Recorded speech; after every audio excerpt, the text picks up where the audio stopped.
All right, Mike McVerty here. I'm with Roger Higgins of Roger's Backyard Nursery, right? And Roger's in Cranesville, PA. If you're anywhere near the area, you have to come and visit Roger.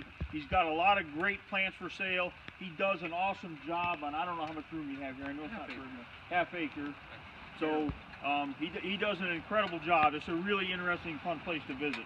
So Roger does Dwarf Alberta Spruce from cutting, which is an incredible plant. It's a great opportunity growing this plant because the demand never seems to cease. There's wholesale growers are looking for these things all the time.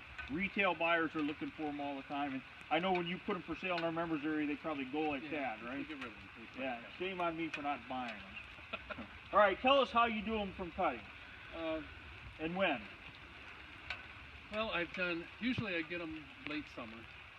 Whenever I get to them, usually July, August. Yeah, sometime in July is when I try to get to them. I've also done them over the winter. I've got a bunch, you'll see later on in the winter. And you've got like one big stock plant? I get two. Two big stock, so two plants. I just go in and take a few handfuls of stuff here and there and get them. But that's a good idea though, to put a couple things in the ground so you have that perpetual source of cuttings. And Roger's got that stuff scattered all over here. Yeah, my whole yard is stock beds. Stock beds. But they're, I start these with a cutting that's probably only 2 inches. 2 inches. Even that. Take the bottom needles off. I stick them in the sand and the mist, and let them go. They grow really slow. How long does it take them to root? Probably, I'd say a month and a half, maybe. 6 to 8 weeks. So they're rooted before winter, and then you can just leave them alone. I usually don't even mess with them until the next spring when I get around to do it. Yeah. So this, he's got this. Probably a little bit smaller than a quart.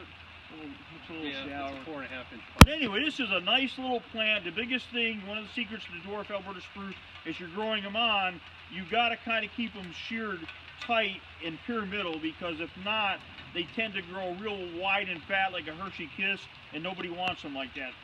I put in a bed of 1,000 of these one time. I put them in at 8 inch on center, and then I just went in there once a year and trimmed them up. And then I started selling them out of there, and then after I sold some, then I would go in and any that were too close together, because you don't want them to touch when they're growing. So then I would just move them around. It was actually a pretty simple process, and I managed to kill 250 of that 1,000, and that's a whole different story. I tell it on the website, but even then, it was still a very profitable idea, you know. So. If they touch at any age, they go brown. Yeah, and I'll tell you right now, wholesale buyers will buy it this size. They will buy them in a 1 gallon because they shift them into a 3 gallon. Retailers will buy them in a 1 gallon. The market for this plant is really, really good. So. And it's raining harder and harder. It's more of a pain. All right, thank you so much.